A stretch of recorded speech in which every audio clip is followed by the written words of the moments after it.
or purpose-built using Unitrends cloud integrations to drive your business continuity strategy. My name is Adam Margette. I'm a technical specialist here with Unitrends, and before we begin, just a couple of quick housekeeping items. Firstly, this session is being recorded, and the recording for playback will be made available to all attendees as well as all folks that registered and were unable to attend the webinar today. Roughly within 24 hours following the conclusion of the presentation.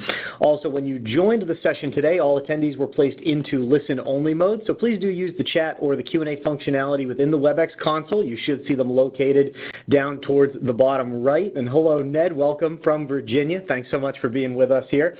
You'll see that functionality down in the bottom right, so please do use those to submit any questions or comments as they occur to you throughout today's presentation.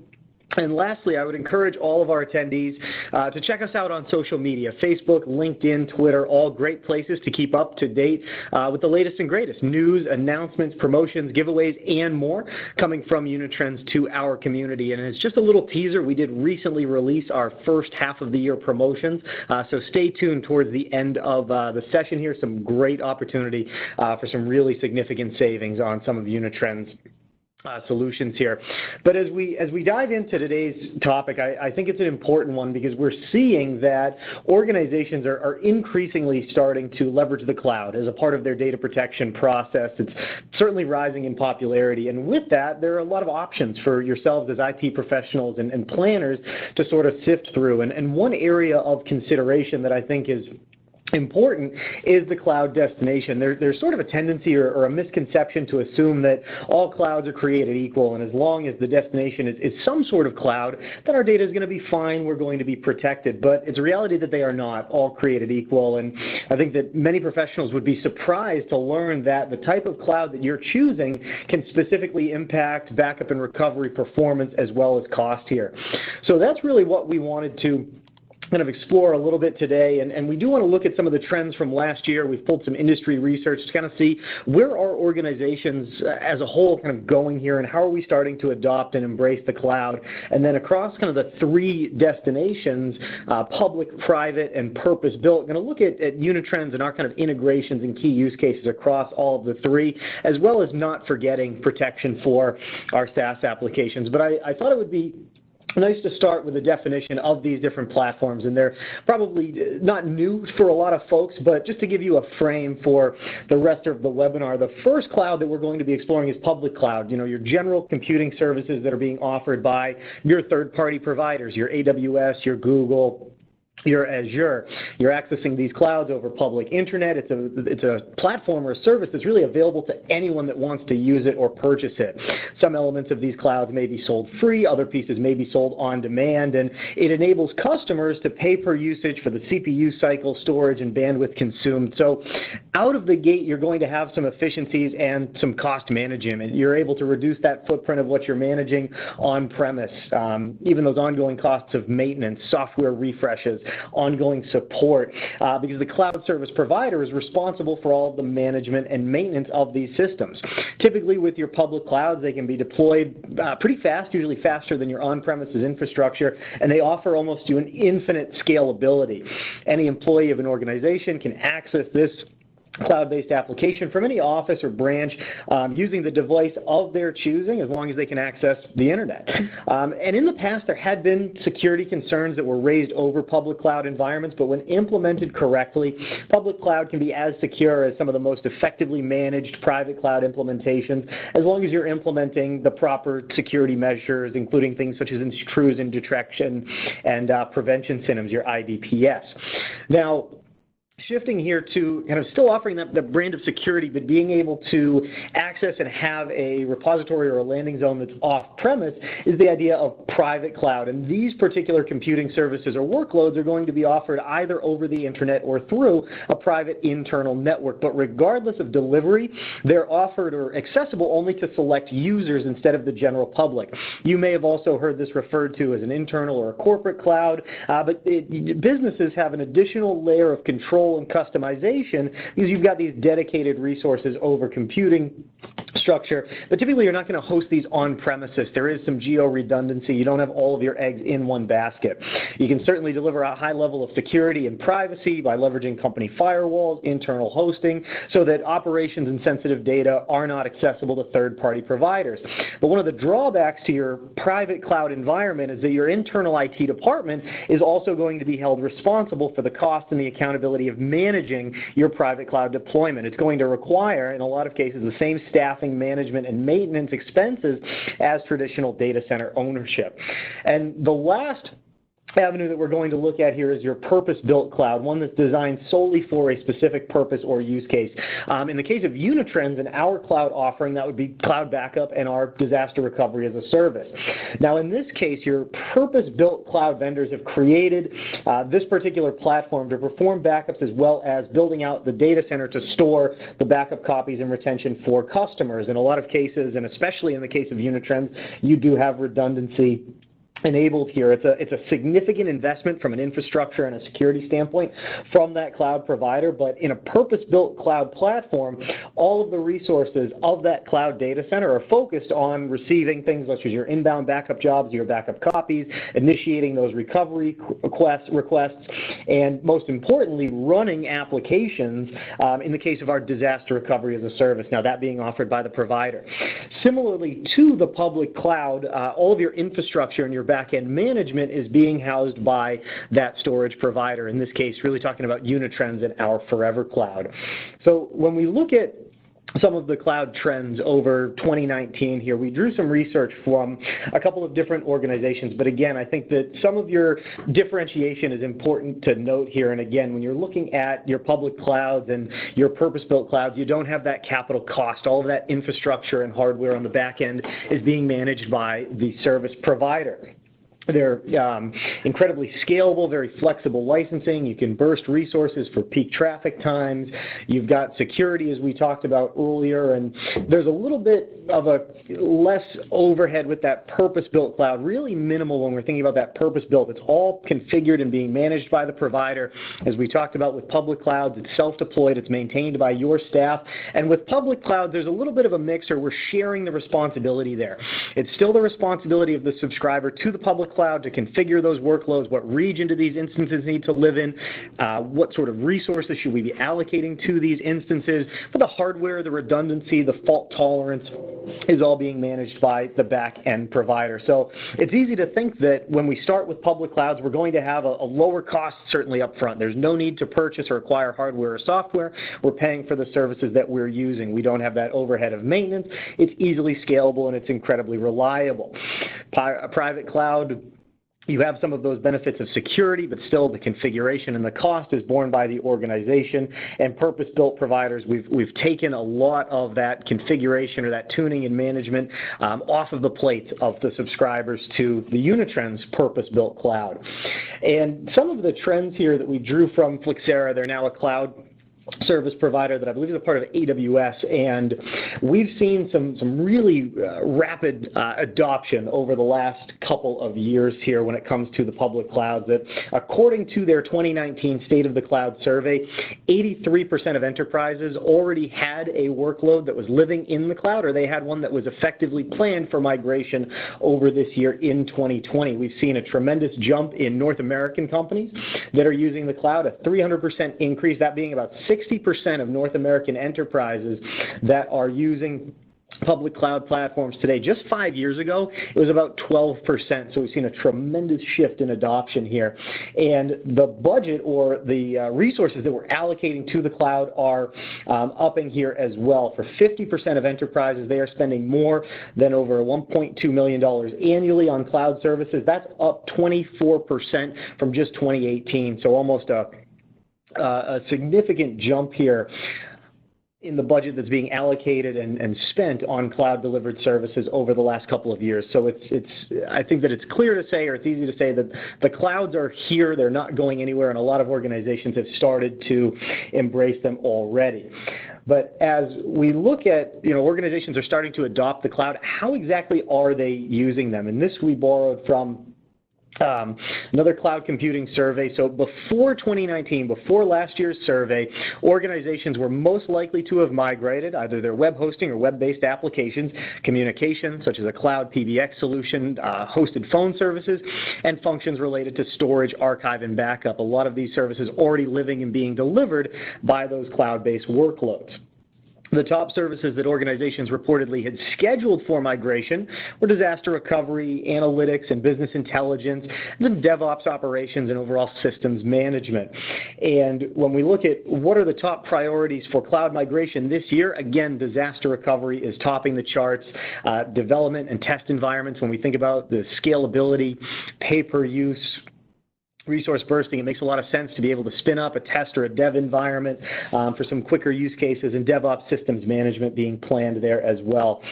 So we've seen that in the top three for services that have already been migrated, services that are planned for migrated, and top priorities, that some function of backup and disaster recovery have been planned here. So let's start kind of thinking about public clouds and their use case. And I think that in a lot of cases, companies want a quick fix to backup and disaster recovery problems. And there's a good reason. A lot of folks report not having a reliable solutions in place. Statistics will vary somewhat with how well businesses are doing with regards to meeting backup and recovery objectives, but a lot of industry results and surveys are putting the percentage of businesses that do not have reliable means of recovery at about 50% or greater. And so stemming from this overall lack of confidence in existing methodology might explain why they're thinking that cloud could be that quick fix or that band-aid to these challenges. They're almost viewing it as sort of a silver bullet, and it's easy to see why. In public cloud, it's incredibly easy to get started. Every one of these providers, AWS, Azure, Google, Alibaba, Rackspace, they've got an easy ramp-up process. In a lot of cases, all you need to get started is a credit card and an email account. Nominal amounts of storage and compute can be exchanged for little or no charge, and there are a lot of educational materials and resources that can equip individuals to become adept at using these respective cloud offerings. And I think that last point is really important. We've heard from customers coming over and investigating Unitrends Cloud, Unitrends Cloud offerings in lieu of public cloud, some of the horror stories around misconfiguration or over-allocation where they're getting these snowball bills at the end of the month and they realize that, hey, maybe we didn't quite have the internal expertise, but certainly a lot of training and educational materials are there to help an organization get started with public clouds. And they do offer features in a lot of cases beyond simply compute and storage. By way of example, AWS is one, can build out virtual private clouds. You can select multiple database types to run SQL, NoSQL data warehousing, use Kinesis service to run analytics, multiple machine learning offerings, among many others. So again, we're going beyond just migrating compute and storage resources here. Certainly, we've talked a little bit about the redundancy and high availability. All of these service providers have data centers throughout countries and throughout the world. Two or more data centers are being grouped into regions to provide data redundancy and high availability in particular geographic areas. We think, AWS Northeast, for example, with multiple data centers in kind of that mid-Atlantic region. And lastly, these are large, stable organizations. They're not going anywhere. All these public cloud service providers are publicly traded. They possess market capitalization in some of over $800 billion, and that was a stat from late in 2018. I would expect that their market share and the overall value of these providers has grown extensively kind of since then. And just a couple of examples here from some of the more common use cases for hosting, for example. I'm sure folks are familiar with Netflix, a renowned player in the U.S. when it comes to content streaming and now starting to produce their own video and customized series and movies. But they partnered with AWS for services and delivery of content and enabled Netflix to execute thousands of services and access terabytes upon terabytes of storage within minutes. And as a result, their users can stream Netflix content from anywhere in the world, from tablets, mobile devices, home computers, anywhere with an internet-connected device. For use in development and testing, Pfizer has certainly seen results here, a global leader in pharmaceuticals. They wanted to address challenges around scale for their worldwide research and dev efforts. They set up within Amazon to enhance computing software for research and development, increasing capacity sufficiently beyond the limitations of existing on-premises infrastructure.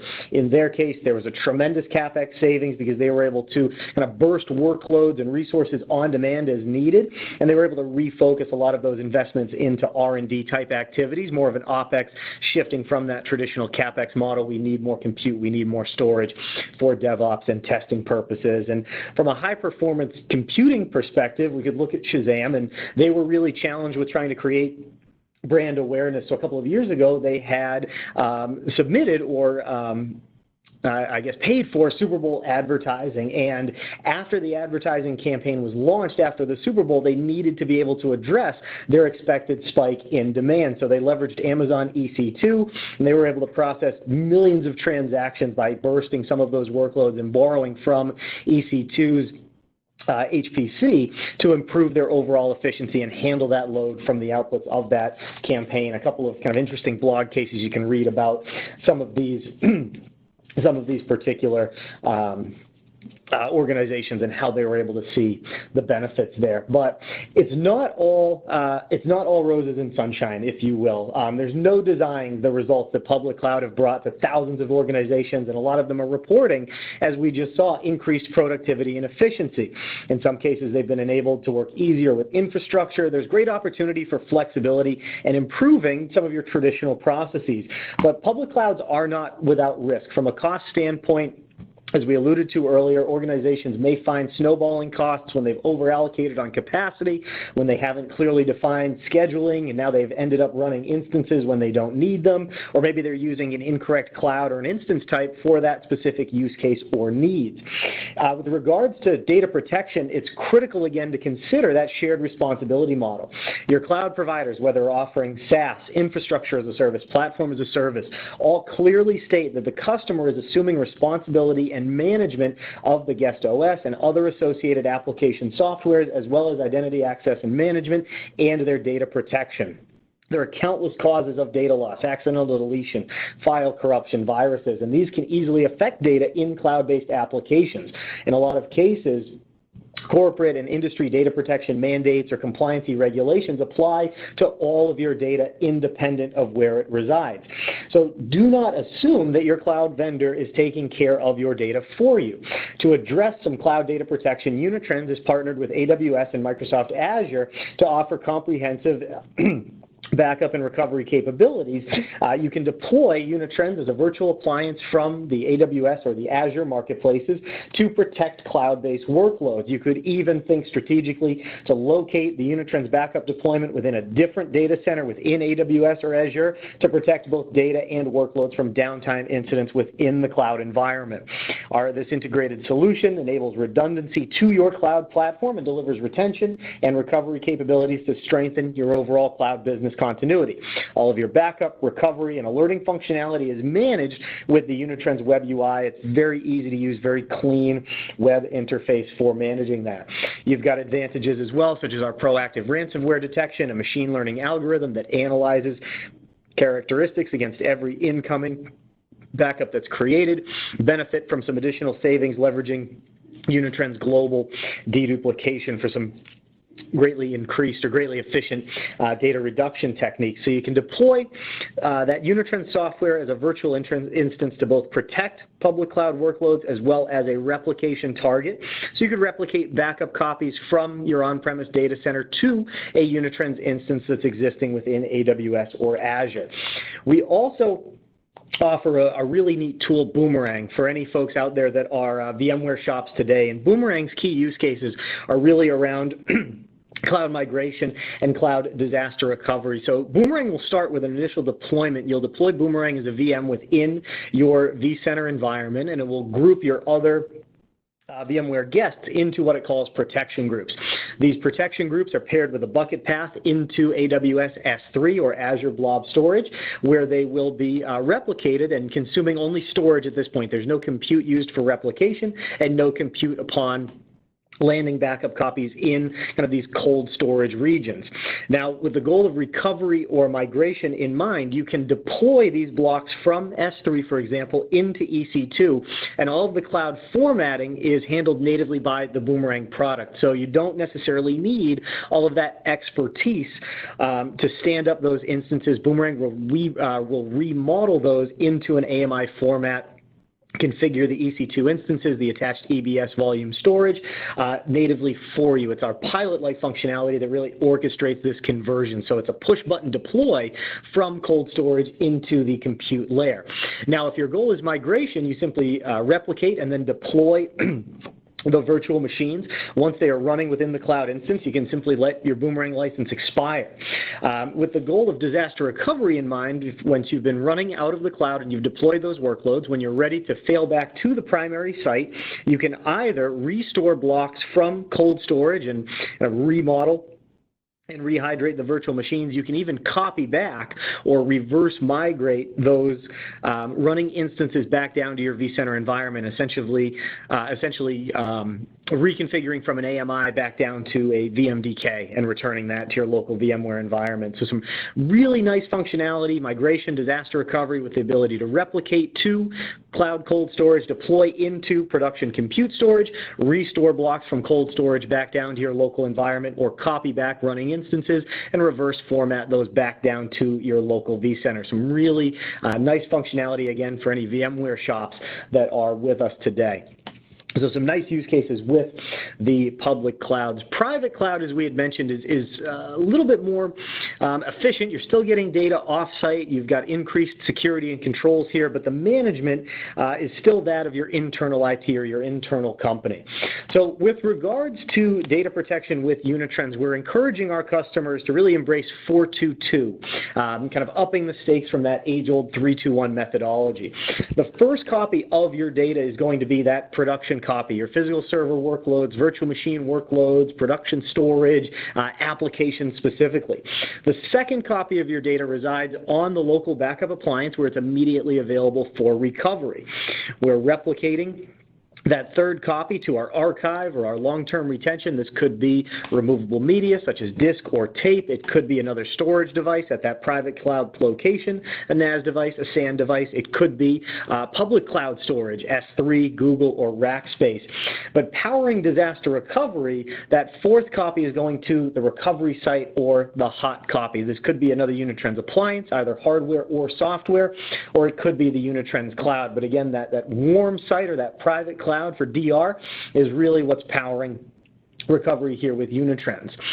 With regards to what that may look like, you can leverage Unitrends appliances. And when we talk about all-in-one backup, we're enabling our customers to reduce some of the footprint both at the local site and at the DR site. Your traditional backup solution may have required you to stitch together multiple pieces from different organizations, production servers, a hypervisor, an OS license, the backup software, third-party storage for data reduction, WAN acceleration, data compression, and deduplication. With Unitrends, we've condensed or coalesced that all into our purpose-built backup appliance. We can protect just about any workload. We have support for over 250 operating systems, applications, and hypervisors, offering protection at the file level, the image, or the block level, your virtual machine snapshots, application-specific workloads, quiescing databases, log truncations, through application-level agents, NAS backups, as we had mentioned. And the backups that are stored on that Unitrends appliance, again, are immediately available for recovery. So you've got one copy at your production site.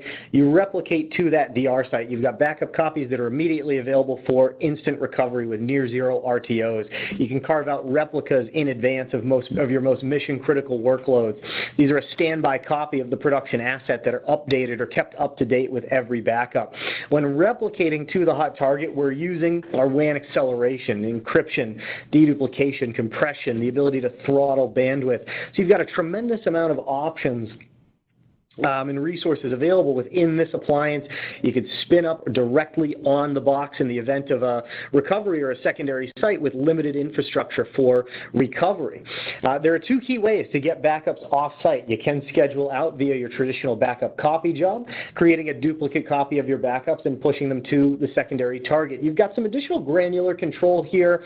You can send entire instances, just select databases, and it's fully customizable. You determine the backup modes that you want to copy, adjust retention periods where necessary, adjust the date range, and the frequency of that replication. So pretty standard. You schedule, you get the backup copies that you need to the target as you need them.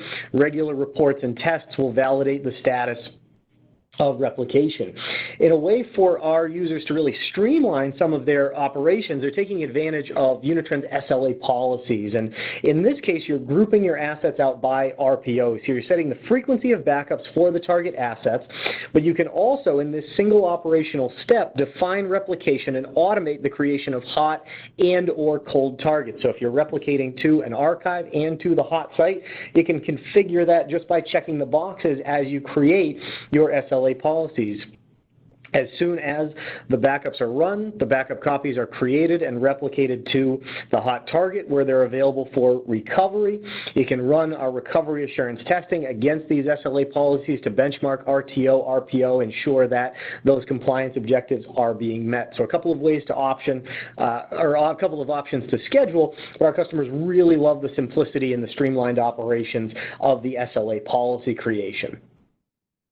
And that data copy access piece that we had mentioned is available for your on-premise backups as well as the backup appliance that's residing at the hot site or within the private cloud environment. Data copy access is what's powering our recovery assurance, application or backup testing down to the application level, executing canned scripts against Exchange, SQL, Windows services to certify the underlying data and ensure that the backups are fully recoverable. And should we need to call upon them, our operations are going to be successful. It certainly includes compliance tracking to ensure that we're meeting RPOs and RTOs. You can also leverage this job to spin up an isolated lab environment for DevOps, QA, patch testing, etc.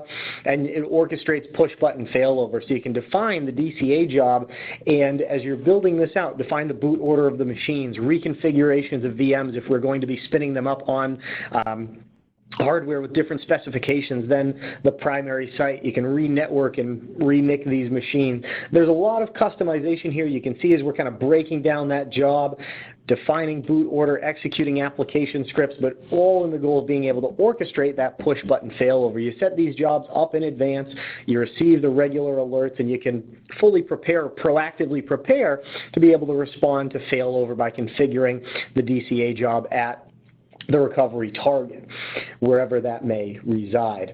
And the WAN acceleration piece is just one other thing that we like to mention. And regardless of whether you're replicating to another Unitrends appliance or the Unitrends cloud, we're replicating backups to a remote target leveraging our WAN acceleration. You may have heard this called WAN optimization to help you increase the efficiency of data transfer and reduce the drag on your network. Beyond deduplication and compression, which certainly are in play here, we're including things such as latency optimization, checkpointing, and source querying, connection limits, simple rate limits, some other functions here. This world-class replication means that you've got less bandwidth required for more data transmitted, leaving you more bandwidth for your business and production operations.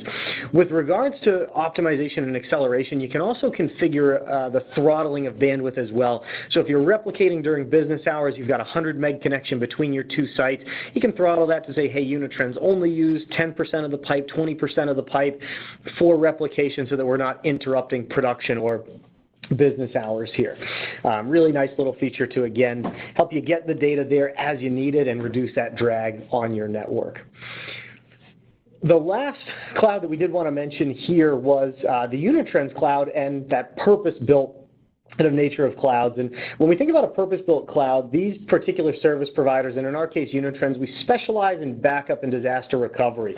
So unlike your general purpose-built cloud providers that have nearly every service imaginable that you may need to host production applications and data, we're focused on enabling a turnkey backup solution with DR services as our sole competency. So when we think about what we've built here, it's really we've got a sole focus on delivering cloud backup and recovery, a geographically dispersed cloud configuration, but it requires minimal to no management by you and your IT staff. Again, a turnkey offering, and there are no variable or unexpected per incident charges. In a lot of cases, the Unitrends Cloud has enabled our customers to really to eliminate the need to develop backup and DR as an internal core IT competency. Instead, these services enable them the services that they need for backup and recovery for data in the cloud. So with our cloud, it's a little bit different. You are still paying per use to an extent, but our licensing for a lot of users has been very predictable and straightforward in comparison to public clouds. Because Unitrends is managing that back-end storage environment for you, we license out retention within the Unitrends Cloud based on protected capacity. This is the amount of data at your local environment before any deduplication or compression that you want to replicate to Unitrends. And again, we license this out in 500 gigabyte increments. Once you've determined the amount that you need to protect, you determine the retention period, and we offer multiple periods for retention, 90 days, 1 to 7 years, even infinite retention. But the cost here includes that built-in retention. As you continue to accumulate backup copies within the Unitrends Cloud and those storage needs increase, your cost doesn't change. That retention is built in to that upfront cost. There are no fees for data egress or ingress. We do have some rapid seeding options that are available as well so that we can get data into the Unitrends Cloud very, very quickly without relying on the WAN. Now, on top of retention, you can enroll your most mission-critical workloads in that disaster recovery as a service. So we've configured our cloud as the backup target. You're simply pointing the backup software at this cloud infrastructure, and you have your off-site storage as well as a hands-free disaster recovery as a service. And I think that when we think about reducing some of the complexity and the finger pointing, leveraging the Unitrends Cloud solution, you have a holistic support organization. Our US-based support team, at 98% customer satisfaction rating, is responsible for your hardware, software, and the cloud environment. You're not calling a storage provider, a backup software provider, and a third-party cloud provider. It's all under one umbrella with the Unitrends Cloud. So cloud recovery is also accessible right from your local UI. If we have any Unitrends customers, this interface should look familiar here, but you simply adjust a filter within your recovery console to view the backup copies of the recovery points that you have on the hot target, in this case the Unitrends Cloud. Adjust the date range for the backup copies you're looking to recover from.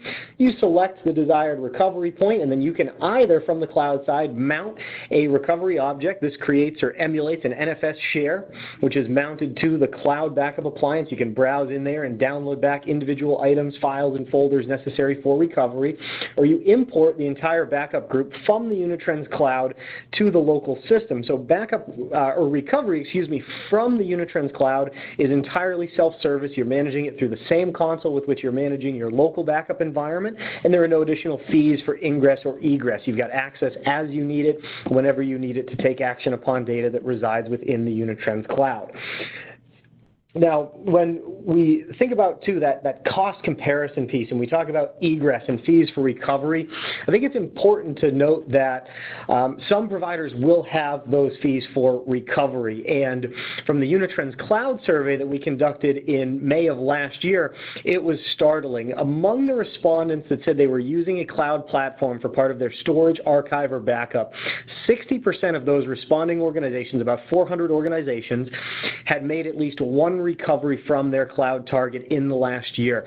11% of those, or 1 out of 5 just about, had made 5 or more recoveries from the cloud target. And in a lot of cases, recoveries and retention are where those costs start to snowball. So if you're interested in a comparison, we do have a full cloud calculator version that's available on unitrends.com that you can compare the cost of retention, and make assumptions around retrievals from particular cloud targets.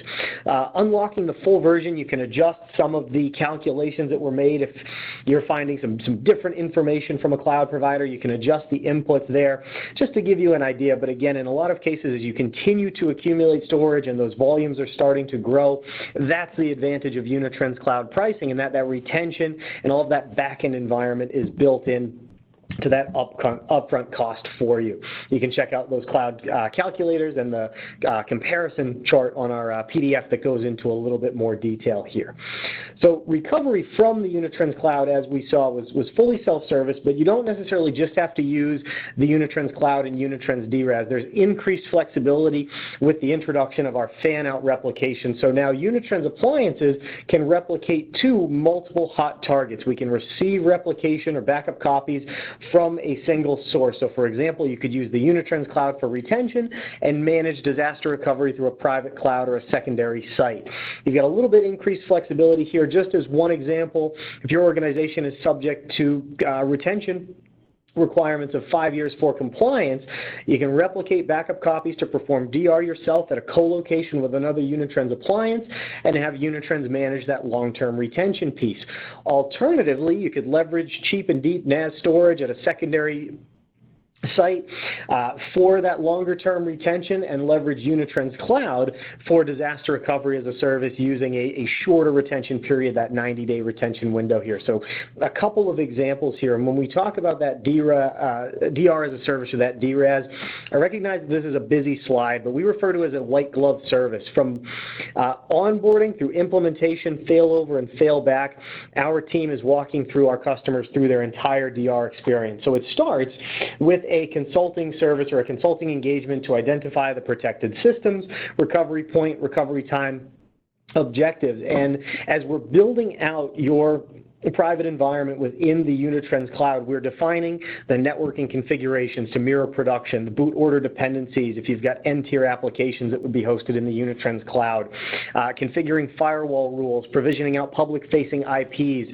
We're walking through with you those disaster scenarios so that our cloud is fully prepared for receiving that declaration. Once the data has been seeded, you define regular ongoing acceptance tests that we will be performing as a part of our recovery assurance, and we execute these regularly and report back to our customers.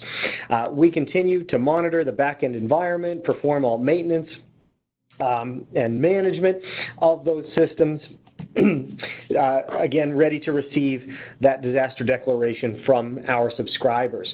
There are 3 levels of DRAS that our users can enroll in: standard, elite, and premium, and they're based on the recovery time objective SLA.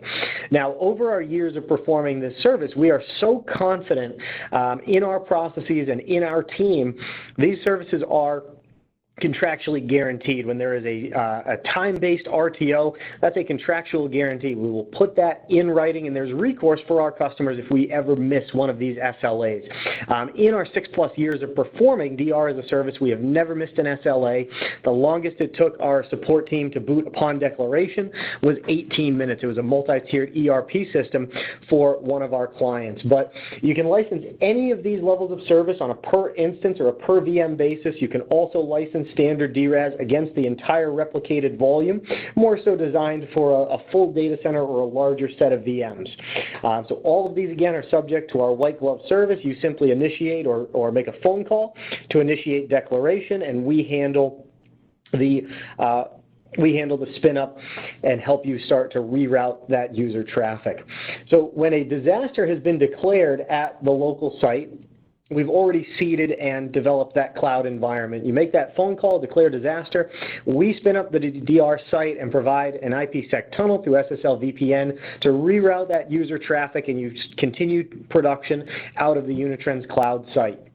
We continue to take backups as you're running production in our cloud. When the local site is ready to be returned to, you've implemented hardware, replacement hardware, software, we're ready to fail back and rebuild. We will overnight a new appliance loaded with the data from the DR site so you can begin that local recovery, start to import and sync machines here. When you are ready to switch back to the local site, we're going to upon notification, tear down any last changes from the DR site, overnight those, you restore those last changes, and perform one final data sync. So we've synced up those last systems with the final deltas from the Unitrends Cloud. You've brought them online.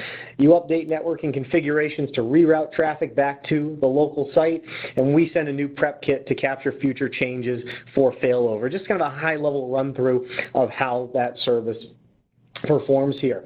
And one customer that we love to share their experience is Safety Products. A lot of times folks will ask us, well, Adam, that sounds like a great service. Has anyone ever had to use it? And the answer is unequivocally yes.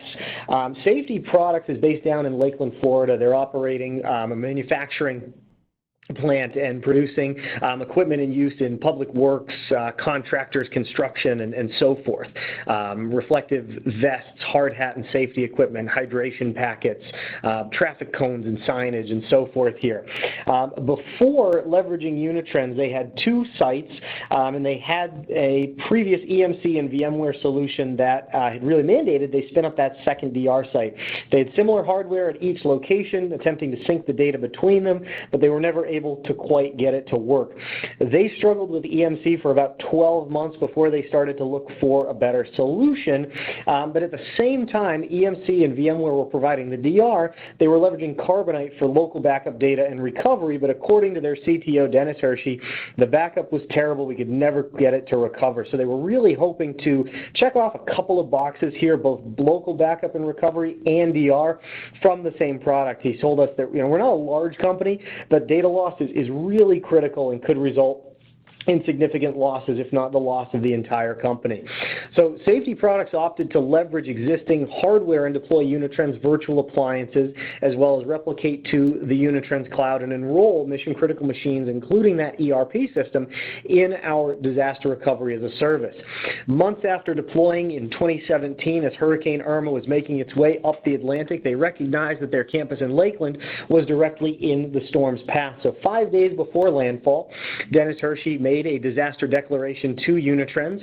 We spun up the workloads that had been enrolled in DRAS and rerouted his traffic. He had employees move to remote and safe locations out of the office, out of the storm's path, but they were still able to access the data and the workloads required from their Lakeland campus. Once the storm had passed through, it was deemed safe to fail back. We helped Safety Products fail back and resume operations at Lakeland. These folks also declared last year in 2019 with Hurricane Dorian making a similar path through Florida and potentially threatening their primary site. So just one use case. You can read a little bit more about their experience on unitrends.com if you search for Safety Products.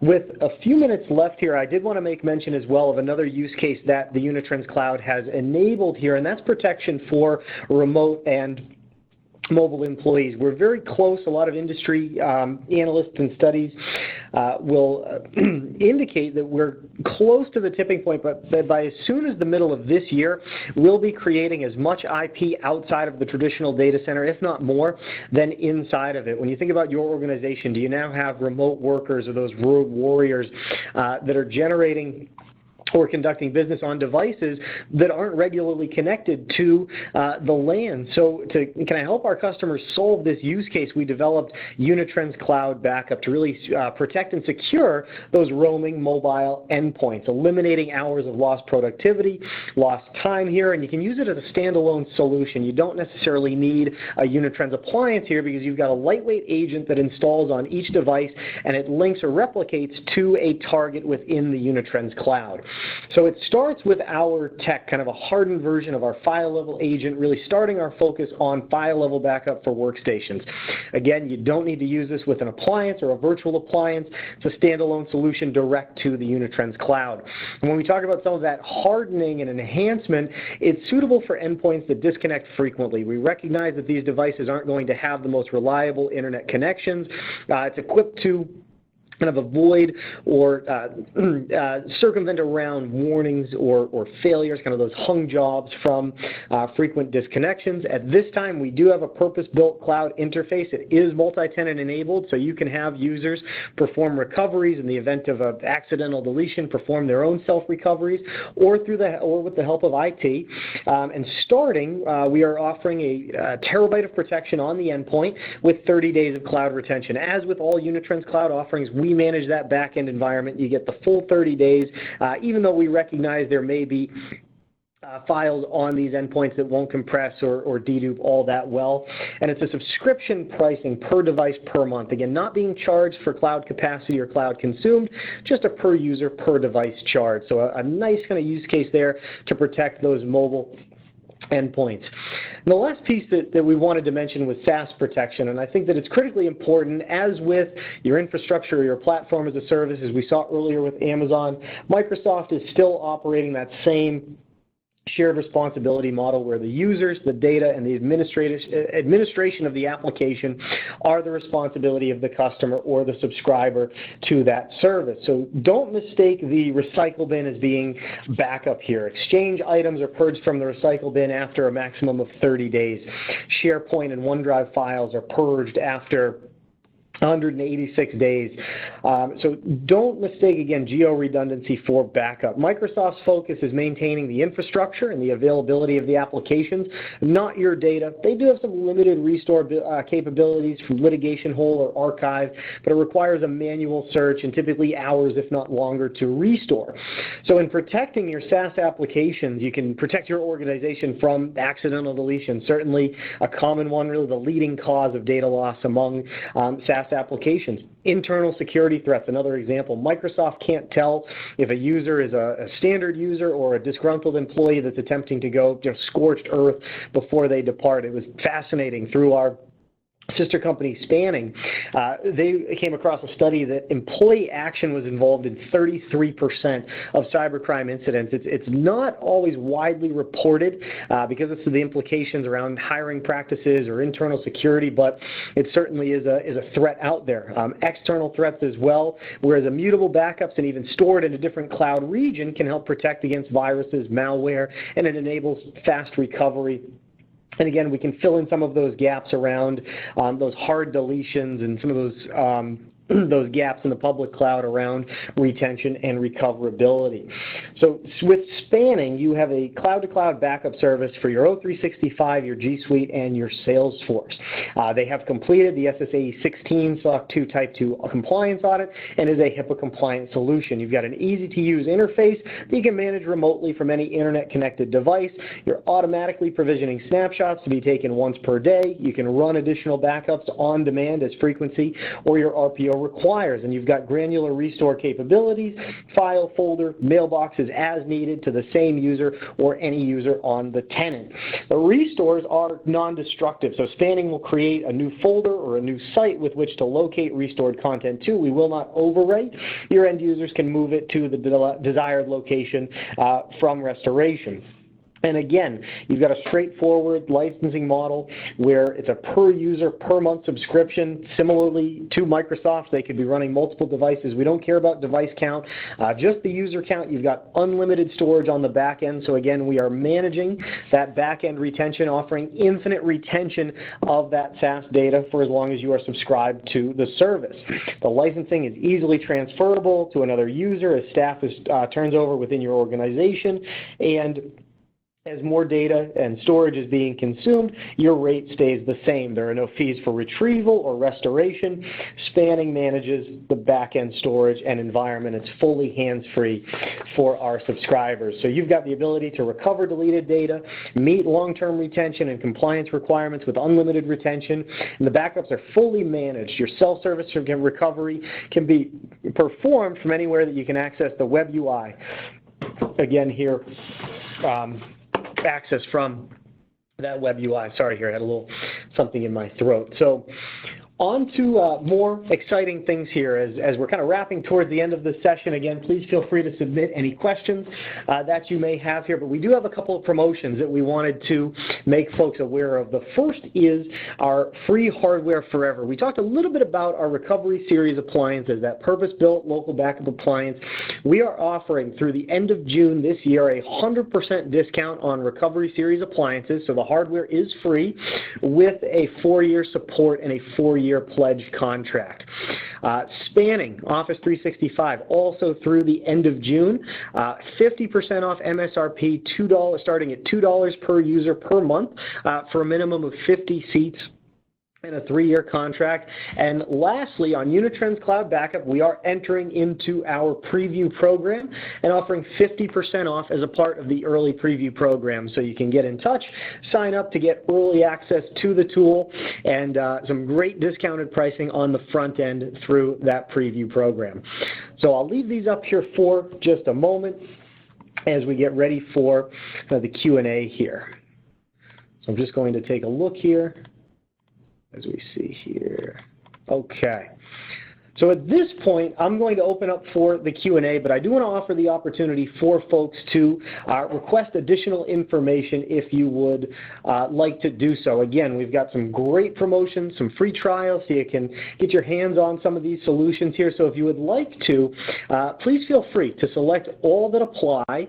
I'll try and minimize this window to keep it out of the way for our Q&A piece, but I'll leave this poll open. If you would like to hear from us with regards to one of our promotions or get in touch for a demo of any of the products that we've mentioned here, trials of our software, etc., please feel free to submit. And you can again select all that apply. I will relay these results so that folks can follow up with you appropriately.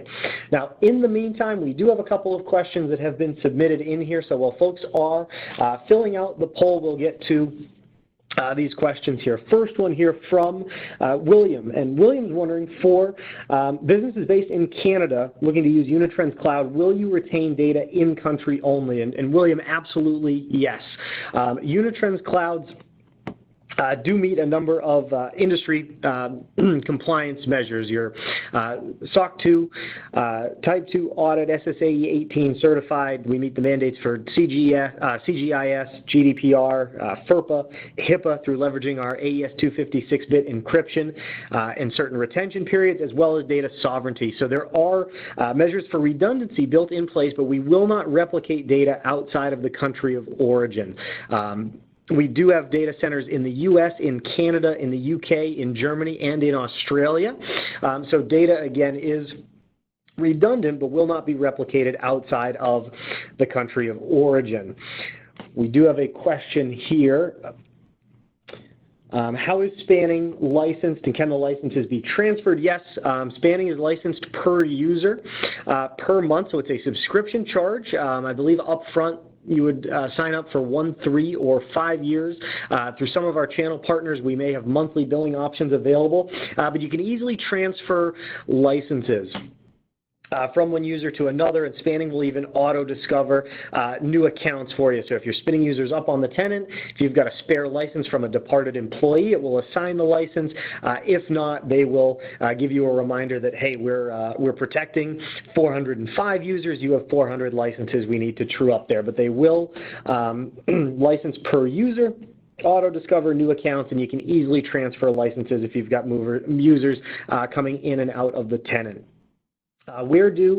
Question here, where do Spanning backups live? Spanning backups live within AWS, so there is some or cross-cloud redundancy there, but Spanning's environment, as we mentioned earlier, is an SSAE 16 certified environment, SOC 2 Type 2 compliant, but it's a cloud-to-cloud backup service, so you are not pulling data down and storing it on an archiver. Everything lives within Spanning's tenant within the AWS cloud. And a question here about our promotion. Are there any model restrictions for the hardware promo? So there are, to an extent. We do have two lines of our appliances, the Recovery Series and the Recovery Series Max. The Recovery Series Max are kind of these supercharged appliances. They have more compute and CPU resources really designed for robo environments that lack recovery infrastructure. So the Recovery Series Max appliances do not qualify, but any Recovery Series from our 8002, a 2 terabyte backup appliance, to our 8120, a 120 terabyte backup appliance, are eligible for the promotion, again with 4 years of support and a 4-year pledge contract. So here again, folks, please do feel free to submit these poll questions. WebEx does put a timer on this, so we've got about another minute to go here. But I'll hang out for any last-minute questions that may come in. Question here from Robert, can you put up the cost comparison screen from Unitrends and AWS? Yes, and actually, Robert, I will do you one better. I'm going to include the links to our data sheet and a full version of that cloud calculator here for you.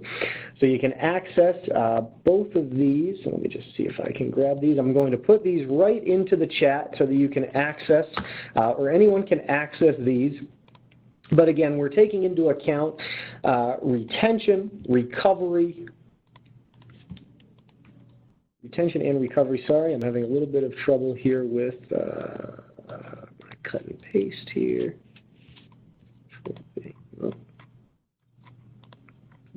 Bear with me here just 1 second. See if I can grab, I just want to grab this, this data sheet here.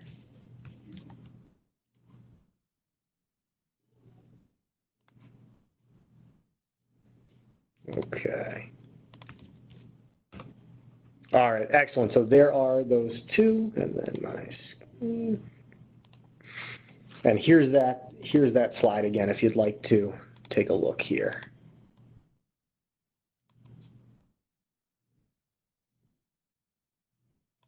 All right, perfect. All right, excellent. Excellent. All right, Robert, and I did see that you grabbed the screenshot there. The recording will be sent out as well, so you've got some additional materials, but this will be sent out as well here. So I'll hang out for another minute or so if folks do have any other questions here. I'm just going to pull my screen down, but again, a recording will be made available to all of our attendees as well as anyone that registered, so you can share this with friends or colleagues if they weren't able to join us today. But unless there are any other questions that are coming in, really appreciate everyone that was able to come out and join us here again today. My name is Adam Margette. I'm just going to post my email in the chat here. If you've got any additional feedback on this session, what you'd like to see in future webinars, which you'd like to learn a little bit more about from Unitrends, we'd be happy to take that feedback. Again, really appreciate everyone that was able to come out and join us here today. Until next time, have a great rest of your day, rest of your week, and we will see everyone in March. And Ed, thanks again for being with us here, and take care all.